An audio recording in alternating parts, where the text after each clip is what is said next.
Everyone, maths पूजा में सभी का स्वागत है। आज हमारा टॉपिक है कार्टेशियन प्रोडक्ट ऑफ सेट्स। इसको हम समझते हैं तो कोई भी सेट्स हैं उनका अगर हम प्रोडक्ट करते हैं तो उसको हम प्रोडक्ट ऑफ सेट्स बोलेंगे। बट यहाँ पे कार्टेशियन प्रोडक्ट ऑफ सेट्स बोला है तो कार्टेशियन प्रोडक्ट ऑफ सेट्स इसलिए बोला है कि जब दो सेट्स का प्रोडक्ट करते हैं तो जो हमारे पास नया सेट फॉर्म होता है वो उसमें जो एलिमेंट्स होते हैं हमारे दोनों सेट्स के ऑर्डर्ड पेयर में होते हैं। तो हमने कार्टेशियन प्लेन समझा हुआ है, कार्टेशियन सिस्टम समझा हुआ है कि जिसमें हमारे जो एलिमेंट्स होते हैं वो हमारे ऑर्डर पेयर में होते हैं। ठीक है, तो इसीलिए कार्टेशियन प्रोडक्ट ऑफ सेट्स ये है। अब यहाँ पे मैंने दो सेट ले लिए तो हम एज्यूम कर लेते हैं कि एक सेट ए है और उसके एलिमेंट ले लिए मैंने 1 2 3। ठीक है, तीन एलिमेंट ले लिए सेट ए के और सेट बी में मैंने 2 एलिमेंट ले लिए। तो सेट बी जो है वो 2 एलिमेंट ऑफ अल्फाबेट और ये जो है 3 एलिमेंट किसके हैं, इंटीजर्स के ले लिए। ठीक है, अब इसमें हम प्रोडक्ट करते हैं तो प्रोडक्ट करने का क्या तरीका है कि मैं एक टेबल बना लेती हूँ। ठीक है, टेबल बनाया मैंने तो इस तरह से मैंने ब्लॉक बना लिए। अब ब्लॉक बनाने में क्या चाहिए मुझे, ये मेरा है ए और ये है मेरा बी। तो मतलब एक साइड मेरे ए के एलिमेंट्स आएंगे और एक साइड मेरे बी के एलिमेंट आएंगे, लेकिन बी के 2 ही एलिमेंट हैं। तो ये जो मेरा टेबल है ना यहाँ से छोटा बनेगा। यहाँ पे मैंने 2 कॉलम्स ले लिए, बी के एलिमेंट लिया। बी ये है मेरा ए और बी और ए के मेरे 3 एलिमेंट है। तो यहाँ पे हमें एक रो और ऐड करनी है ये। अब हमें यहाँ पे इनके प्रोडक्ट करें तो किस तरह से करेंगे, सेट ए का मैंने फर्स्ट एलिमेंट लिया और सेट बी का मैंने एक एलिमेंट लिया, फिर सेट ए का एक एलिमेंट लिया और सेट बी का एलिमेंट से हमने कनेक्ट कर दिया। तो इस तरह से ये क्या बनते जा रहे हैं, ये हमारे होते हैं ऑर्डर्ड पेयर। ऑर्डर्ड पेयर समझते हैं ना, ऑर्डर्ड पेयर जिसमें 2 एलिमेंट होते हैं जिनको हम कॉमा लगा के यूज करते हैं, ए कॉमा बी। और ये जो हमारा स्मॉल ब्रैकेट होता है ये हमारा स्मॉल ब्रैकेट कहलाता है, या आप इसको सर्कल ब्रैकेट भी कह सकते हो। ठीक है, ब्रैकेट हमारे 3 तरह के होते हैं, हम बचपन में पढ़ के आए हैं। तो ये जो फॉर्म है ये हमारी ऑर्डर्ड पेयर कहलाती है। अभी जो ऑर्डर पेयर लिखने का तरीका, इसको हम इस तरह नहीं लिख सकते हैं। अब ये जो ऑर्डर पेयर है ना ये किसका है, ए क्रॉस बी का है।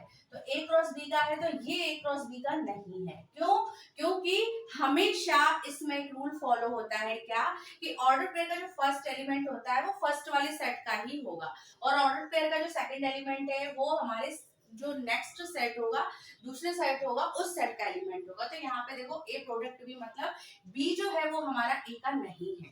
ठीक है, ये मैंने अनदर एग्जांपल लिया है, आप यहाँ से कनेक्ट नहीं कर लेना। ये इस सेट के लिए कि सेट ए में एक एलिमेंट ए है और सेट बी में एक एलिमेंट बी है, तब ये प्रोडक्ट बन रहा है। ठीक है, यहाँ पे इसको मत मिलाना कि मैंने गलत कर दिया।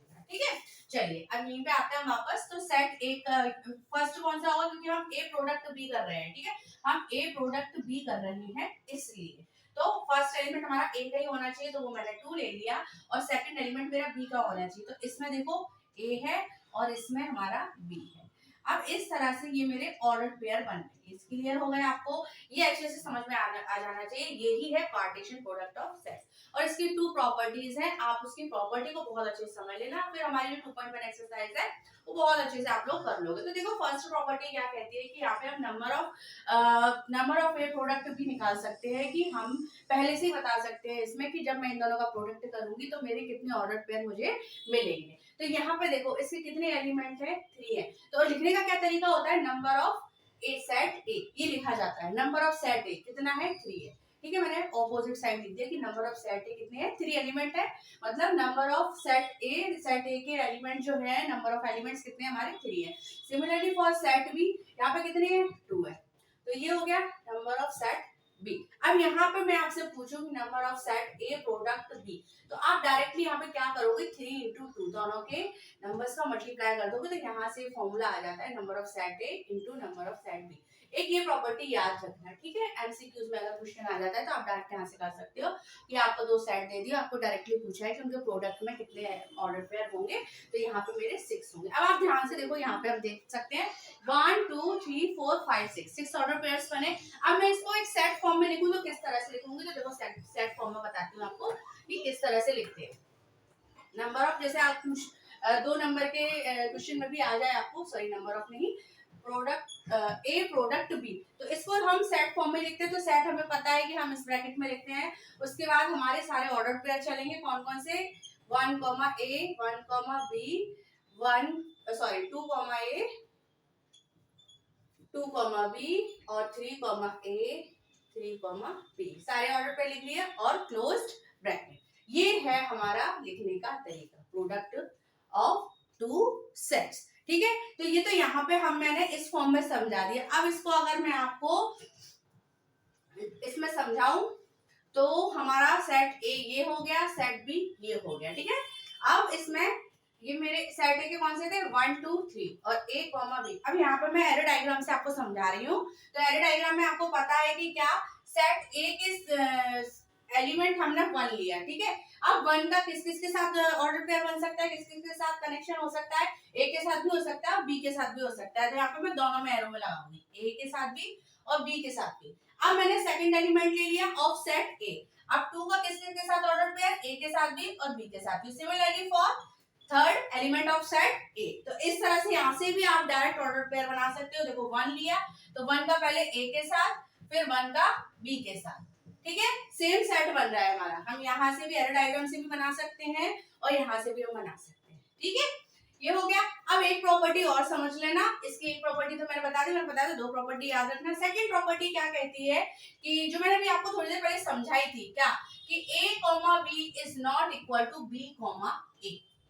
ठीक है, और एक प्रॉपर्टी ये याद रखना कि हमेशा ये ध्यान रखना कि ऑर्डर पेयर में जो फर्स्ट एलिमेंट है वो फर्स्ट सेट का होता है और ऑर्डर पेयर का सेकंड एलिमेंट सेकंड सेट का होता है।